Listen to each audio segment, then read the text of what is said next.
નમસ્કાર દર્શક મિત્રો, હું સોનલ ત્રિવેદી. સંપૂર્ણ ન્યૂઝમાં આપનું સ્વાગત છે. જોઈએ આજના મુખ્ય સમાચાર. ભાજપના સ્ટાર પ્રચારકોએ બનાસકાંઠામાં ઠેર ઠેર સંબોધી જંગી જાહેર સભાઓ. સ્ટાર ક્રિકેટર નવજોત સિંધુએ પાલનપુરમાં કરી ફટકાબાજી. લાકડીમાં મહેશ નરેશની જોઈએ ફિલ્મી અંદાજમાં જમાવી જમાવટ. પાલનપુર ગણેશપુરા આંબાવાડીના રહીશોએ લોકશાહીના પર્વથી અળગા રહેવાનો લીધો નિર્ણય. પ્રાથમિક સુવિધાઓની સમસ્યા મામલે લોકોએ ઉચ્ચારી ચૂંટણી બહિષ્કારની ચીમકી. ચૂંટણી પ્રચારના અંતિમ દિવસે ભાજપના ઉમેદવાર હરિભાઈ ચૌધરીનો પાલનપુર, ડીસા અને ધાનેરામાં યોજાયો રોડ શો. પાલનપુરમાં નીકળેલી ભાજપની વિજય વિશ્વાસ રેલીએ લોકોમાં જમાવ્યું અનેરું આકર્ષણ. સંપૂર્ણ રાજનીતિમાં નિહાળો ભાજપ, કોંગ્રેસ અને આપના આગેવાનોની રાજકીય ચર્ચા. ધારાસભ્ય મહેશભાઈ પટેલ અને પૂર્વ ધારાસભ્ય ગોવિંદભાઈ પ્રજાપતિ વચ્ચેનો સંવાદ. સંપૂર્ણ ન્યૂઝ આપણી આંગળીના ટેરવે. ઇન્ટરનેટ ઉપર સંપૂર્ણ ન્યૂઝ જોવા લોગિન કરો www.youtube.com/સંપૂર્ણ ન્યૂઝ. જોઈએ સમાચારો વિગતવાર. પાલનપુર ખાતે દેશના સુપ્રસિદ્ધ ક્રિકેટર અને પૂર્વ સાંસદ નવજ્યોતિસિંહ સિંધુએ પાલનપુરમાં જાહેર સભા સંબોધી હતી, જ્યાં પ્રચારના મેદાન ઉપર સિંધુએ કોંગ્રેસના વિરુદ્ધ ફટકાબાજી કરી તેજાબી સંબોધન કરી ઉપસ્થિત જનમેદનીને ખુશમિજાજ બનાવી દીધા હતા. ભાજપે ગુજરાતમાં લોકસભાની ચૂંટણીમાં વધુને વધુ બેઠકો કબજે કરવા માટે સ્ટાર પ્રચારકોનો મેદાનમાં ઉતાર્યા છે, જેમાં બનાસકાંઠામાં ભાજપનો જોરશોરમાં પ્રચાર કરવા ક્રિકેટના મેદાન ઉપર ચોગ્ગા છગ્ગાની રમઝટ બોલાવનાર સ્ટાર ક્રિકેટર નવજોતસિંહ સિંધુને મેદાનમાં ઉતાર્યા હતા. ગત સાંજે પાલનપુરના ગુરુ નાનક ચોકમાં ભાજપના ઉમેદવાર હરિભાઈ ચૌધરીની જંગી જાહેર સભા યોજવામાં આવી હતી, જેમાં સ્ટાર ક્રિકેટર નવજોતસિંહે કોંગ્રેસ વિરુદ્ધ આકરા પ્રહાર કર્યા હતા, જેમાં વડાપ્રધાન શીખ છે કેમ કે તેવા સવાલ પણ ઉઠાવ્યા હતા. और दूसरी तरफ मनमोहन सिंह और पीछे पीछे चोरों की बारात. मुझे तो शक होता है सरदार मनमोहन सिंह सरदार है भी कि नहीं. ठोको गरीबी हटाओ, मैं कहती हूँ गरीबी हटाओ और देश बचाओ. बाबा जी का ठुल्लू ठोको. मोदी साहब कहते हैं इस देश को सोने की चिड़िया बना दूंगा और कांग्रेस वाले कहते हैं इस देश को सोनिया की चिड़िया बना देंगे. मतरों को ठोको. मित्रों, ये तुम्हें तय करना है, ये तुम्हें इंसाफ करना है, ये तुम्हें शंखनाद करना है भारत के पक्ष में कि हम कहां खड़े हैं. आज भगत सिंह को याद करो. ये वोट डालने का अधिकार तुम्हें शहीद आजम भगत सिंह ने दिया, राजगुरु ने दिया है, सुखदेव ने दिया है. फायदे की इमारत नुकसान की धूप पे बंद. તેમજ ગુજરાતના પનોતા પુત્ર નરેન્દ્ર મોદીને દેશના વડાપ્રધાન બનાવવા હરિભાઈને જંગી બહુમતીથી વિજયી બનાવવા અપીલ કરી હતી. જો કે નવજોતે તેમના ભાષણમાં લોકોને જકડી રાખવા માટે ઘડીએ લોકો તાલીનો નારો લગાવતા લોકો સિંધુના અનોખા અંદાજથી પ્રભાવિત થઈ ઉઠ્યા હતા. જો કે નવજોત સિંધુ પાલનપુરમાં ભાજપના પ્રચાર અર્થે આવતા આ સ્ટાર ક્રિકેટરની એક ઝલક જોવા માટે શહેરીજનો મોટી સંખ્યામાં ઉમટી પડ્યા હતા. ગુજરાતી ફિલ્મના સુપર ડુપર સ્ટાર નરેશ મહેશની બેલડીએ આજે બનાસકાંઠામાં વિવિધ સ્થળો પર ફિલ્મી અંદાજમાં ભાજપનો પ્રચાર કર્યો હતો. મહેશ કનોડિયા અને નરેશ કનોડિયા આજે ભાજપના પ્રચાર અર્થે બનાસકાંઠાના મહેમાન બન્યા હતા. આ ફિલ્મ સ્ટાર્સ બેલડીએ દિયોદર, લાખણી અને ડીસા ખાતે ભવ્ય જાહેર સભાઓ સંબોધી ભાજપના હરિભાઈ ચૌધરીને જંગી બહુમતીથી વિજયી બનાવવા હાંકલ કરી હતી. ગુજરાતી ફિલ્મોમાં પોતાની આગવી અદાથી કરોડો ચાહકોને દિલમાં સ્થાન પામનાર નરેશ કનોડિયા અને તેમના મોટાભાઈ મહેશ કનોડિયા આજે ભાજપના પ્રચાર અર્થે લાખણી આવી પહોંચતા તેમનું ભવ્ય સ્વાગત કરવામાં આવ્યું હતું. બાદમાં મહેશ નરેશની જંગી જાહેર સભા યોજાઈ હતી, જેમાં નરેશ કનોડિયાએ ફિલ્મી અંદાજમાં સભાનું સંબોધન કર્યું હતું, જેમાં ગીતોની સુરાવલી સાથે નરેન્દ્રભાઈ મોદીને દેશના વડાપ્રધાન બનાવવા હરિભાઈ ચૌધરીને વિજયી બનાવવા હાંકલ કરી હતી. જો કે હાલની કહેર વર્તાવતી ગરમી વચ્ચે પણ મોટી સંખ્યામાં લોકો નરેશ મરેશની ઝલક મેળવવા ઉમટી પડ્યા હતા, જેને લઈને વિશાળ મેદની જોઈ પ્રભાવિત બનેલા નરેશ કનોડિયાએ ફિલ્મી ડાયલોગબાજી કરી ઉપસ્થિત લોકોને મંત્રમુગ્ધ કરી મૂક્યા હતા. લાખણી ગામે મહેશ નરેશની જંગી સભામાં ભાજપના આગેવાનો, કાર્યક્રમો અને વિશાળ સંખ્યામાં લોકો ઉપસ્થિત રહેતા સભાને જબરજસ્ત સફળતા સાંપડી હતી. ધાનેરા પોલીસે ગૌવંશને કતલખાને ધકેલવાના ષડયંત્રનો પર્દાફાશ કર્યો છે, જેમાં નેનાવા પાસેથી 140 બળદ ભરેલી 11 ટ્રક ઝડપાતા પોલીસે 33 આરોપી વિરુદ્ધ ધોરણસરની તપાસ હાથ ધરી છે, જ્યારે ટ્રકોમાં કેદ બળદોને ટેટોડા પાંજરાપોળ ખાતે મોકલી આપવામાં આવ્યા છે. ધાનેરા પીએસઆઈ જેડી સુતરિયા બાતમીના આધારે પોતાની પોલીસ ટીમ સાથે નેનાવા ચેકપોસ્ટ ઉપર વોચ ગોઠવી હતી, જે શંકાસ્પદ જણાતી 11 ટ્રકોની તલાશી લેવામાં આવી હતી. જે ટ્રકોમાં 140 બળદ ક્રૂરતાપૂર્વક ભરેલા હોય પોલીસે 11 ટ્રકો જપ્ત કરી હતી, જ્યારે ટ્રકોમાં કેદ 140 બળદોને મુક્ત કરી તમામ બળદને ટેટોડા પાંજરાપોળ ખાતે મોકલી આપવામાં આવ્યા હતા, જ્યારે બળદોની ગેરકાયદેસર હેરાફેરી કરવા બદલ ટ્રકમાં સવાર 33 આરોપીની અટકાયત કરવામાં આવી હતી. જોકે આટલો મોટો ગૌવંશ નેનાવા નજીકથી ઝડપાતા ભારે ચકચાર મચી જવા પામી છે. હાલ ઉનાળાની ઋતુ મધ્યાંતરે પહોંચી છે, ત્યારે ગરમી પણ કહેર વર્તાવાનું શરૂ કર્યું છે, જેની સીધી અસર જનજીવન ઉપર વર્તાઈ રહી છે. જોકે ગરમીના માહોલ વચ્ચે લોકશાહીનું ચૂંટણી પર્વ આવતા જિલ્લાનું વહીવટીતંત્ર પણ મતદાનના ગ્રાફને લઈને ચિંતિત છે, ત્યારે જિલ્લામાં વધુને વધુ માત્રામાં મતદાન થાય તે માટે જિલ્લા પ્રશાસન દ્વારા સતત મતદાતા જનજાગૃતિ અભિયાન હાથ ધરવામાં આવી રહ્યા છે, જેમાં મશાલ રેલીઓ, ભવાઈ સહિત ઝુંબેશ સહિતના કાર્યક્રમો યોજવામાં આવી રહ્યા છે.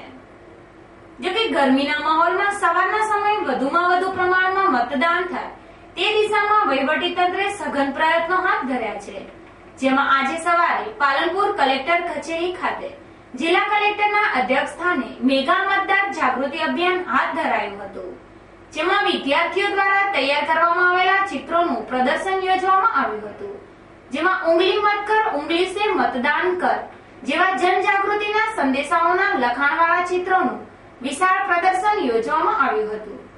આ પ્રસંગે કલેક્ટર મહેન્દ્રભાઈ પટેલ, જિલ્લા પોલીસ વડા અશોકકુમાર યાદવ, પ્રાંત અધિકારી જેબી દેસાઈ, મામલતદાર ગીતાબેન દેસાઈ, નાયબ મામલતદાર જીબી પંચાલ સહિત વહીવટી તંત્રના અધિકારીઓ અને કર્મચારીઓ વિશાળ સંખ્યામાં ઉપસ્થિત રહ્યા હતા.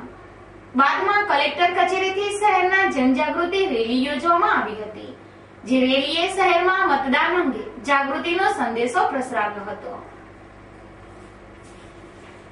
સભાનું જે મતદાન 30 તારીખે થવાનું છે અને અભૂતપૂર્વ મતદાન બનાસકાંઠા કરે અને બનાસકાંઠાના 19,99,211 મતદારોને જાગૃત કરવા માટે આજે સમગ્ર વહીવટી તંત્ર, એમાં રેવન્યુનું તંત્ર, પોલીસનું તંત્ર, સાથે સાથે આંગણવાડી કાર્યકરો, આશા બહેનો, શિક્ષકો, એસએચજી ગ્રુપો, આ બધા જ ગામે ગામ બનાસકાંઠા જિલ્લાના તમામ ગામોમાં આજે સવારે 8:30 વાગ્યાથી ઢોલ નગારા સાથે એક પદયાત્રા કરી છે, જેને આપણે પ્રભાત ફેરી પણ કહી શકીએ. મતદારોની જાગૃતિ માટે કરી છે. સાથે સાથે અહીંયા જે પ્રાથમિક શાળાના બાળકોએ ચિત્ર સ્પર્ધામાં ભાગ લીધો હતો, એમાં બનાસકાંઠાની તમામ શાળાઓના બાળકોના સિલેક્ટેડ ચિત્રોનું અહીંયા આજે પ્રદર્શન રાખવામાં આવ્યું છે જનજાગૃતિ માટે. સાથે સાથે તમામ તાલુકા હેડક્વાર્ટરમાં જેટલી સરકારી અધિકારીઓની ગાડીઓ છે એ બધી ગાડીઓ આજે રાજમાર્ગો ઉપર ફરશે અને મતદાર જાગૃતિનો સંદેશો આપશે. પાલનપુર સોનબાગ આંબાવાડીના રહીશોએ પ્રાથમિક સુવિધાઓના મામલે લોકસભા ચૂંટણીનો બહિષ્કાર કરવાની ચીમકી ઉચ્ચારી છે, જેને લઈને વધુમાં વધુ મતદાન કરવાની મહેનતમાં વ્યસ્ત વહીવટીતંત્ર હરકતમાં મુકાઈ જવા પામ્યું છે. પાલનપુર નગરપાલિકાના વોર્ડ નંબર 14માં આવેલ સોનબાગ આંબાવાડી વિસ્તારમાં 3 ભાજપના નગરસેવક ધરાવે છે, પરંતુ આ વિસ્તારમાં પાયાની સુવિધાઓનો અભાવ છે. સ્લમ વિસ્તાર ધરાવતા આંબાવાડી બીચ પાટણી ગટર અને પાકા માર્ગની સુવિધાથી વંચિત છે.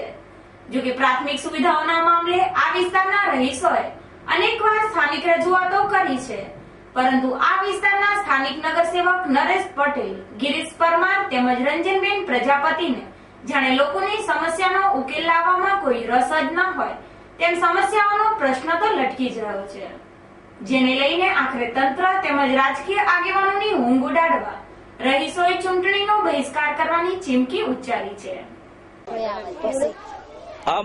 અંબાવાડી વિસ્તારના સોનબાગ અંબાવાડી વિસ્તારના બધા માણસો અને મહેલાના માણસો ચૂંટણી બહિષ્કાર કરીએ છીએ. કેમ કે અમારે કોઈ સવલતો મળતી નથી, પાણી નથી મળતું, રોડ અમારા આવવા જવાના રસ્તા નથી મળતા, બરોબર, મારા ગટર પાઇપો નથી, અમારે ઘણી તકલીફો પડે છે અને અહીંયા કોઈ આવી શકતું, અહીંયા અમારી કોઈ સમાચાર કે કોઈ પૂછતું નથી, બરોબર. અને આમ સ્થાનિક નગરસેવકોની આળસના કારણે આંબાવાડીના રહીશોને લોકશાહીના પર્વથી અળગા રહેવાનો નિર્ણય કર્યો છે, જેને લઈને તંત્ર હરકતમાં મુકાઈ જવા પામ્યું છે.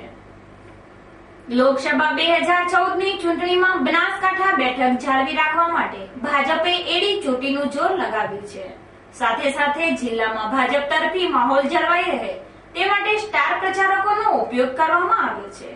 તો બીજી બાજુ નરેન્દ્ર મોદીનો વેવ હોય જિલ્લાભરમાં સ્વયંભૂ ભાજપનો જુવાળ ઉભો થયો હોવાનું રાજકીય સૂત્રો જણાવી રહ્યા છે. જોકે હવે ચૂંટણી પ્રચારના પડઘમ શાંત થવાના આરે હોય પાલનપુરમાં લોકસંપર્ક કરવા આજે શહેરમાં વિજય વિશ્વાસ બાઇક રેલી યોજવામાં બેચરપુરામાં આવેલ કૈલાસ મંદિરથી સવારે 8:30 કલાકે હરિભાઈ ચૌધરીની આગેવાની હેઠળ ભાજપનો ભવ્ય રોડ શો યોજાયો હતો, જેમાં ભાજપના પૂર્વ પ્રમુખ હરેશભાઈ જાની, રાણાભાઈ દેસાઈ, પાલિકા પ્રમુખ હસમુખભાઈ પડિયાર સહિત ભાજપના આગેવાનો અને કાર્યકર્તાઓ વિશાળ સંખ્યામાં જોડાયા હતા. બેચરપુરાથી પ્રસ્થાન થયેલી ભાજપની વિજય વિશ્વાસ બાઇક રેલી હનુમાન ટેકરી, સુખબાગ રોડ, કોઝી, ગુરુનાનક ચોક, સિમલા ગેટ, દિલ્હી ગેટ, પથ્થર સડક અને મોટી બજાર, ગઠામણ ગેટ, જૂનાગંજ જેવા વિસ્તારોમાં ફરીને રામલીલા મેદાન ખાતે સમાપન થઈ હતી. જોકે શહેરમાં અકડેઠઠ નીકળેલી ભાજપની વિજય વિશ્વાસ રેલીએ શહેરભરમાં કેસરીયો માહોલ સર્જી દીધો હતો, જેને લઈને કોંગ્રેસ છાવણીમાં નિરાશા પ્રસરી જવા પામી હતી. આમ ચૂંટણી પ્રચારના અંતિમ દિવસે પાલનપુરમાં ભાજપના ઉમેદવાર હરિભાઈ ચૌધરીનો ભવ્ય રોડ શો યોજાયો હતો અને જબરજસ્ત જનપ્રતિસાદ પણ સાંપડ્યો હતો, જેને લઈને પાલનપુરમાં ભાજપ લીડ મેળવવામાં સફળતા પ્રાપ્ત કરે તેવા સંજોગો સર્જાયા છે. પાલનપુર ખાતે ચૂંટણી દરમિયાન કાયદો અને વ્યવસ્થા જળવાઈ રહે તે માટે પોલીસની ફ્લેગ માર્ચ યોજવામાં આવી હતી, જેમાં શહેરના જાહેર માર્ગો ઉપર નીકળેલી પોલીસની શિસ્તબદ્ધ ફ્લેગ માર્ચ લોકોમાં અનેરું આકર્ષણ જમાવ્યું હતું. બનાસકાંઠામાં લોકસભાની ચૂંટણી શાંતિપૂર્ણ માહોલમાં યોજાય અને લોકો નિર્ભય બની પોતાના મતાધિકારનો સંપૂર્ણ ઉપયોગ કરે તે માટે આજે પાલનપુરમાં પોલીસ તંત્ર દ્વારા લોકોને ભયમુક્ત બનાવવા ફ્લેગ માર્ચ યોજવામાં આવી હતી, જેમાં હથિયારો સાથે પોલીસ જવાનો શહેરના વિવિધ માર્ગો ઉપર ફ્લેગ માર્ચ યોજી હતી. આમ ખાખી વર્દીમાં સજ્જ પોલીસ જવાનોની ફ્લેગ માર્ચ શહેરના જાહેર માર્ગો ઉપર લોકોમાં અનેરું આકર્ષણ જમાવ્યું હતું. લાખણીમાં આજે વહીવટી તંત્ર દ્વારા ગામમાં વિશાળ મતદાન જાગૃતિ રેલી યોજવામાં આવી હતી, જેને સારા ગામમાં મતદાન જાગૃતિનો સંદેશો પ્રસરાવ્યો હતો. લોકશાહીના મહાપર્વ ચૂંટણીમાં લોકો મતદાતા તરીકેની ફરજ નિભાવે તે માટે વહીવટી તંત્ર દ્વારા દરેક તાલુકા મથકે જનજાગૃતિના કાર્યક્રમ યોજવામાં આવી રહ્યા છે, જે અંતર્ગત લાખણી ગામે મામલતદાર BH ઠાકોરના અધ્યક્ષસ્થાને જનજાગૃતિ રેલી યોજવામાં આવી હતી. જોકે વહીવટી તંત્રની આ જનજાગૃતિ રેલી ઢોલ નગારા સાથે નીકળતા રેલીએ ભારે આકર્ષણ જમાવ્યું હતું. લાખણીના જાહેર માર્ગો ઉપર નીકળેલી વિવિધ લખાણવાળા સાથેના બેનરો વાળી મતદાન જાગૃતિએ ભારે આકર્ષણ જમાવ્યું હતું. સાથે સાથે આ રેલીમાં મોટી સંખ્યામાં કર્મચારીઓ અને અધિકારીઓ જોડે ગામમાં જનજાગૃતિનો સંચાર કર્યો હતો. સંપૂર્ણ રાજનીતિમાં નિહાળો ભાજપ, કોંગ્રેસ અને આપના આગેવાનોની રાજકીય ચર્ચા. ધારાસભ્ય મહેશભાઈ પટેલ અને પૂર્વ ધારાસભ્ય ગોવિંદભાઈ પ્રજાપતિ વચ્ચેનો સંવાદ.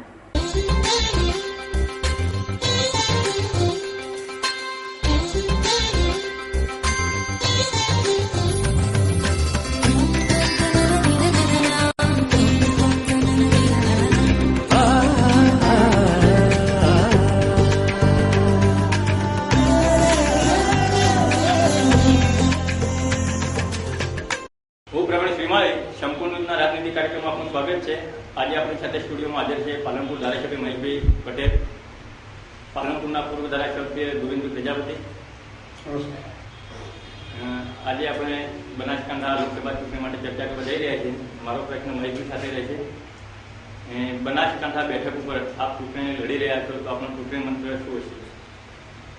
બનાસકાંઠાની લોકસભાની ચૂંટણી અંદર માનની સોનિયાજી અને રાહુલજીએ ધાનેરાના ચાલુ ધારાસભ્ય અને અગાઉ પણ પૂર્વ 2 ટર્મ્સ ધારાસભ્ય રહેલા છે એવા ઉમેદવારની પસંદગી કરી છે. પોતે બનાસ ડેરીના ડિરેક્ટર તરીકે પણ વર્ષોથી સેવા આપે છે. સર્વસામાન્ય ઉમેદવાર તરીકે ભારતીય રાષ્ટ્રીય કોંગ્રેસે મૂક્યા છે. અમને વિશ્વાસ છે કે ચોક્કસ બહુમતીથી વિજય થશે અને બનાસકાંઠાનું પ્રતિનિધિત્વ કોંગ્રેસ પાર્ટી વર્ષોથી કરે છે અને કરશે એવી આશા છે. ગોવિંદભાઈ સાહેબ, આપને પ્રશ્ન છે કે હરિભાઈને દર વખતે ચૂંટણીમાં કેમ કરવામાં આવે? માનનીય હરિભાઈ ચૌધરી એમને આ વખતે 6ઠ્ઠી ટર્મમાં ઉમેદવાર તરીકે ઉભા રાખવામાં આવ્યા છે. હરિભાઈનો શિક્ષણ પ્રેમી સ્વભાવ, પાર્ટી પ્રત્યેની નિષ્ઠા અને નિષ્કલંક ચહેરો એને ધ્યાને રાખીને પાર્ટીએ અમને 6ઠ્ઠી વાર મેદાનમાં ઉતાર્યા. આશા છે કે લોકોની આશા અપેક્ષા પૂર્ણ કરવામાં પાર્ટી અને હરિભાઈ સંપૂર્ણ સક્ષમ રહેશે. જોઈતાભાઈ અશિક્ષિત મનાય છે, એમનો અભ્યાસ જોઈએ તેટલો હાલના સમય પ્રમાણે નથી. અત્યારે બીજું કે ભાજપ ચૌધરી ઉમેદવાર ઉભા રાખે છે, એટલા માટે ચૌધરી ઉમેદવાર ઉભા રાખે એવા આક્ષેપો થઈ રહ્યા છે. ના, એવું નથી. કોંગ્રેસે પહેલાથી જ જોઈતાભાઈની ટિકિટ ડિક્લેર કરી છે. બીજેપી ડિક્લેર કરે પહેલા જોઈતા કાકાને ભારતીય રાષ્ટ્રીય કોંગ્રેસના ઉમેદવાર તરીકે મૂકેલા છે અને એ પોતે ઓછો અભ્યાસ હોય પણ સેવાના કાર્યો દ્વારા એ પોતે ખૂબ જ લોકપ્રિય છે. ગોવિંદભાઈ એવું મનાય છે કે ભાજપમાં હરિભાઈ સિવાય બીજા કોઈ ઉમેદવાર જ નથી, એટલે જ હરિભાઈને ચૂંટણીમાં ટિકિટ પાડવામાં આવે ને ભારતીય જનતા પાર્ટીમાં અનેક ઉમેદવાર છે. હરિભાઈ ચૌધરી એમને 2 વાર જીતીને 2 વાર હાર પામીને ફરી 5મી વખત મિડ ટર્મ ઇલેક્શનમાં 73,000 જેટલી જંગી લીડથી જીતીને આવ્યા છે. હરિભાઈએ એમના કાર્યકાળ દરમિયાન એ જ્યારે જીતેલા નહોતા ત્યારે પણ સતત સમાજ અને લોકો વચ્ચે, પાર્ટી વચ્ચે રહી અને નાના મોટા કામો કરતા રહ્યા છે. એમને મળતી ગ્રાન્ટમાંથી 65% ગ્રાન્ટ એમને શિક્ષણમાં આપી છે અને બનાસકાંઠાનો કોઈ પણ સમાજ એવો નથી કે જેમના શિક્ષણ કાર્યમાં એ ગ્રાન્ટથી વંચિત રહ્યા હોય. મિત્રો, રાજકારણમાં રહેવું, લોકોની સેવા કરવી અને જ્યારે રાજકારણમાં હાર જીરવવાની હોય ત્યારે પણ લોકો વચ્ચે સતત રહેવું એ કેટલી અઘરી વસ્તુ છે એ આપ સૌ સમજી શકો છો. હરિભાઈ 5 ટર્મથી સતત લોકો વચ્ચે રહ્યા છે અને પાર્ટીએ 6ઠ્ઠી વાર એમને યોગ્ય માનીને મેદાનમાં ઉતાર્યા છે અને અમને આશા છે કે હરિભાઈ સંપૂર્ણ વિજય સાથે બહાર આવશે. મહેશભાઈ, જોઈતાભાઈ સામે કૌભાંડના આક્ષેપ થાય છે, આપના કેવું છે? અને બીજું કે એમના મત વિસ્તારમાં જે કામ કરી શક્યા નથી, તો જિલ્લાનો કઈ રીતે કરી શકે? જોઈતા કાકા આ ટર્મ્સની અંદર ધારાસભ્ય છે અને જોઈતા કાકા વિધાનસભાની અંદર એમના અને બનાસકાંઠાના અમે સાથે રહી અનેક પ્રશ્નો ઉપાડ્યા છે અને પ્રાથમિક સુવિધા મળે, લોકો માટે સંકલનની ફરિયાદ મિટિંગ હોય કે કોઈ પણ મિટિંગમાં અમે સૌ હાજર રહી અને પ્રશ્નો, લોકોના પ્રાથમિક પ્રશ્નોને વાચા આપી છે. એ પ્રશ્નોનું નિરાકરણ કરવા માટે અધિકારીઓ જોડે અમે તત્પર રહીએ છીએ અને એને સોલ્યુશન લાવવાનો પ્રયત્ન કરીએ છીએ. આ ગોવિંદભાઈ, હરિભાઈ માટે એવું કહેવામાં આવે છે કે એમને શિક્ષણ પાસે ગ્રાન્ટો ફાળવે છે, શિક્ષણ માટે એમને ભોગ આપ્યો છે, શિક્ષણ માટે કામ કર્યું છે, પણ શિક્ષણ સિવાય પણ બનાસકાંઠામાં પ્રશ્નો છે કે વીજ છે, પાણી છે, સિંચાઈ છે, એવા પ્રશ્નો માટે કોઈ નક્કર કામગીરી એમને રહી નથી. આપનો પ્રશ્ન બિલકુલ વ્યાજબી છે. બનાસકાંઠાના જે પ્રાણ પ્રશ્નો છે એમાં પાણી એ ખૂબ જ અગત્યની બાબત છે. આપ જાણતા જ હશો કે વિધાનસભાના મારા ગાળા દરમિયાન બનાસકાંઠાની બંને સીપુ અને દાંતીવાડા જે ડેમ છે, ડેમમાં નર્મદા ઉદ્વહન પાઇપલાઇન દ્વારા પાણી નાખવાનું આયોજન થયું છે. દાંતીવાડામાં 1+1 એમ 2 પાઇપલાઇનથી અને સીપુમાં 1 પાઇપલાઇનથી, સીપુ અને દાંતીવાડા માટે બંને 1 પાઇપલાઇનનું કામ પૂર્ણ થયેલ છે અને બીજી પાઇપલાઇનનું આગામી સમયમાં કામ થવાનું છે. આ વિસ્તાર પાણી માંગતો વિસ્તાર છે અને એટલે સુજલામ સુફલામ કેનાલ દ્વારા આ વિસ્તારમાં કણાડા ડેમનું પાણી રેલ નદી સુધી આપણે લાવવામાં સફળ રહ્યા છીએ અને આજે આપ જોશો તો પૂર્ણપણે કેનાલ મહત્તમ કેપેસિટીથી વહી રહી છે. આ વિસ્તારમાં પાણીના આવા અનેક જે પ્રશ્નો છે, જે મુક્તેશ્વર ડેમ હશે, કર્માવતના જંગલોમાં પાણી નાખવાની બાબત હશે, કે આપણા જે હાથ ડેમ છે એ તમામને આપણને જે ફાળવેલું 1 મિલિયન એકર ફીટ પાણી નર્મદાનું છે એ પાણી લાવીને જમીને રિચાર્જ કરવાનું કામ આપણે કરી રહ્યા છીએ. આ વિસ્તારમાં ઠેર ઠેર ચેકડેમ, બોરીબંધ, તળાવ ઊંડા કરીને એમાં પાણી ભરવાનું, આ તમામ કામના આધારે આપણે પાણી રિચાર્જ કરી શક્યા છીએ. અને મિત્રો, આપણને આનંદ થશે કે 2007 સુધી દર વર્ષે જે પાણી 10 થી 12 ફૂટ નીચા જતા હતા એ નીચા જવાનું બંધ થયું છે અને દર વર્ષે 7 થી 8 ફૂટ પાણી પ્લસ થઈ રહ્યા છે. અને એને કારણે જે ડાર્ક ઝોન ગુજરાતમાં લગાવવામાં આવે તો ડાર્ક ઝોન ઉઠાવી લેવામાં આવે છે અને આધારે વીજ કનેક્શન પણ આપવામાં આવી રહ્યા છે. ગોવિંદભાઈ, જે શેવાડાના વિસ્તાર સુધી પાણી પહોંચાડવા માટે આપણે નર્મદાની કેનાલ, સુજલામ સુફલામ કેનાલ બનાવવામાં આવી છે, તે પાણી છોડતાની સાથે જ ગાબડા પડે છે, એમાં વ્યાપક ભ્રષ્ટાચાર થયો છે. તાજેતરમાં જે બાબરમાં 2 કેનાલો તૂટી ગઈ હતી, હજારો લીટર પાણી ખેતરોમાં વહી ગયું, તેનાથી ખેડૂતોને પણ ભારે નુકસાન થયું છે. મિત્રો, કોઈ પણ બાબત આપણું શરીર છે અને શરીર જ્યારે બીમાર પડે ત્યારે આપણે એને ખોરાક નથી આપતા માટે જે બીમાર પડ્યું છે આવું હોતું નથી. બીમારી થવાના અનેક કારણો હોય છે. એમ સિવિલ વર્ક જે બાંધકામ થતા હોય છે, ઘણીવાર માટીના પાળાના ઉપર પાણી ઓવરટોપ થવાથી પણ કેનાલ તૂટી જવાના ભયો છે. ઘણીવાર ઉંદર જે દર કરતા હોય છે, એ દરની અંદર પાણી જવાથી પાણીને વહેવા માટેનો એક મોકળો માર્ગ મળે છે અને ધીરે ધીરે આ પાણી મોટો માર્ગ કરીને વહી જતા હોય છે. એટલે જે આક્ષેપ કરવામાં આવે છે એ તમામ આક્ષેપો સાચા છે એવું માનવાનું કોઈ કારણ નથી. છતાં સરકારની અને જે પાર્ટી સરકારમાં બેઠી છે એની આ ફરજ છે કે આવું ન બને. જે કામ છે એ ટેન્ડર સ્પેસિફિકેશન પ્રમાણે થાય, સારા થાય અને પ્રજાને ધ્યાનમાં નુકસાન જે થઈ રહ્યું છે એ ન થાય એટલા માટે સરકારે પણ અભિગમ અપનાવ્યો છે અને કામો એ પ્રમાણે પ્રક્રિયામાં ચાલુ છે. ભાઈ, જે પાલનપુરમાં 4,500 કરોડ લોકો રિક્ષા ચાલના ગુજરાત પર નિર્ભર રહ્યા છે, એમની હાલત કફોડી છે, કારણ કે એમને નિયમિત ગેસ મળતો નથી. આખી રાતે લાઈન કતરો લાગેલી હોય છે, રાત્રે 8 વાગે કે સવારમાં 8 વાગે એમને ગેસ મળતો, અહીંયા પૂરતા પ્રમાણ મળતો નથી. શું કરશો? ચોક્કસ સીએનજી અને એલપીજી ગેસની જે રિક્ષાઓ પાલનપુર શહેરની અંદર 4 થી 5,000 રિક્ષાઓ આજુબાજુના ગામડાની અને શહેરની છે. નાના વર્ગના માણસો આ રિક્ષાનું ડ્રાઇવિંગ કરી અને પોતાનું ગુજરાન ચલાવે છે.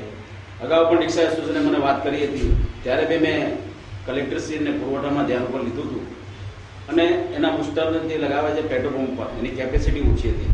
એ પછી માન્ય મુકેશભાઈ ગઢવી સાહેબે હયાત હતા અને એ વખતે એમએ માસ્ટરના ત્યાં પણ સીએનજી ગેસ ચાલુ કરાવ્યો હતો અને એની જો લાઈન આવે ને તો જ આ શક્ય બને, એના પ્રયત્નો મેં ચાલુ છે.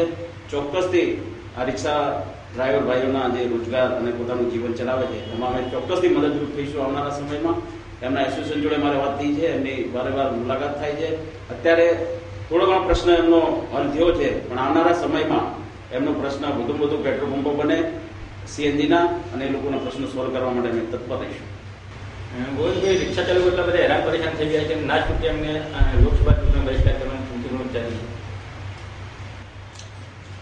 રિક્ષા ચાલક મિત્રોની ફરિયાદ છેલ્લા 3 વર્ષથી છે. પેટ્રોલ ખૂબ મોંઘું પડે છે અને એટલે જે રીતે સૌરાષ્ટ્રમાં થાન બોરીવલીના ઉદ્યોગોને ગેસ મળ્યો અને એ લોકોની જે જીવાદોરી હતી એ ફરી ચાલુ થઈ ગઈ. જે લોકો ધંધા ઉદ્યોગ બંધ કરવાના હતા એ પણ હવે આનંદમાં મસ્તીમાં આવી ગયા છે. આપણા વિસ્તાર માટે પણ ગેસ એટલું જ જરૂરી છે. ભારત સરકારનો વિષય છે અને ભારત સરકારે એમાં ગેસ રેગ્યુલેટરી ઓથોરિટી મૂકી છે. એના કારણે 6 મહિના આપણે મોડા પડ્યા છીએ. આ વિસ્તારમાં જમ્મુ કાશ્મીર જે લાઈન જાય છે એ લાઈન આપણા પાલનપુરને હવે ટૂંક સમયમાં ક્રોસ કરી રહી છે અને એ પાઇપલાઇન દ્વારા પાલનપુરને ગેસ મળે એ પ્રમાણે સરકારમાં નિર્ણય લેવાઈ ગયો છે. પણ રેગ્યુલેટરી ઓથોરિટી જ્યાં સુધી જાહેર ન કરે ત્યાં સુધી એ કામ થઈ શકતું નથી, એટલે મોડું થયું છે. હું આપને કહીશ કે અગાઉ સ્વર્ગસ્થ મુકેશભાઈ ગઢવીએ પણ આ બાબતે સારી મહેનત કરી છે. પોતે ગેસ અને પેટ્રોલિયમ પેદાશ કમિટીના સભ્ય હતા અને એને કારણે આ વિસ્તારના એક જાગૃત એમપી તરીકે અમને એ બાબતે આપણને ખૂબ મદદ કરેલી. પણ સરકારે જે નીતિ ચેન્જ કરી છે ને જે રેગ્યુલેટરી ઓથોરિટી મૂકી છે એના કારણે આપણે મોડા પડ્યા છે. છતાં હું આશા સેવું કે આગામી 6 મહિનામાં આપણને ગેસ મળતો થઈ જાય. આપણા દ્વારા આ કહેવામાં આવ્યું હતું કે પાલનપુરની પ્રજાને વહેલામાં વહેલી તકે રાંધણ ગેસ મળે. આપણે ચૂંટણી ઉંમરનો સમય વીતી ગયો છે, હજુ મળ્યું નથી. કોંગ્રેસ દ્વારા એવો આક્ષેપ છે કે અથેળીમાં ચાંદ બતાવવામાં આવે છે. અથેળીમાં ચાંદ બતાવવાની બાબત નથી. અગાઉ એના ચેરમેન માનસિંહ હતા અને માન્ય મુકેશભાઈ ગઢવી અને અમને માનસિંહ સાહેબે પ્રોમિસ કર્યું હતું કે તમને 6 મહિનામાં હું ગેસ આપીશ, પરંતુ એમને એ પદ ઉપરથી નિવૃત્ત થવાનું થયું. કેન્દ્ર સરકારે ગેસ રેગ્યુલેટરી ઓથોરિટી મૂકી અને એને કારણે આપણને જે મંજૂરી નક્કી થયેલી હતી, મંજૂરી જાહેર થાય પહેલાં નવી બાબત આવવાને કારણે એ મંજૂરી ડીલે થઈ છે. પરંતુ શક્ય એટલા વહેલા આપણને ગેસ મળે એવા ઉજળા સંજોગ છે અને જો કેન્દ્ર સરકારમાં આપણો પ્રભાવ રહે તો જરૂર આગામી 6 થી 8 મહિનામાં આપણને પાલનપુરમાં ઘરે ઘરે ગેસ મળે એ સંજોગો એના માટે ઉજળા છે. આજે આપણી સાથે હતા આગેવાનો, એમની વાતો સાંભળી કે તમામ લોકો વિકાસને ભરેલા છે, લોકો જીતના દાવા કરે છે. ત્યારે હવે જોવાનું રહ્યું કે લોકો કોને ખાસ ખુશી પહેરાવે છે.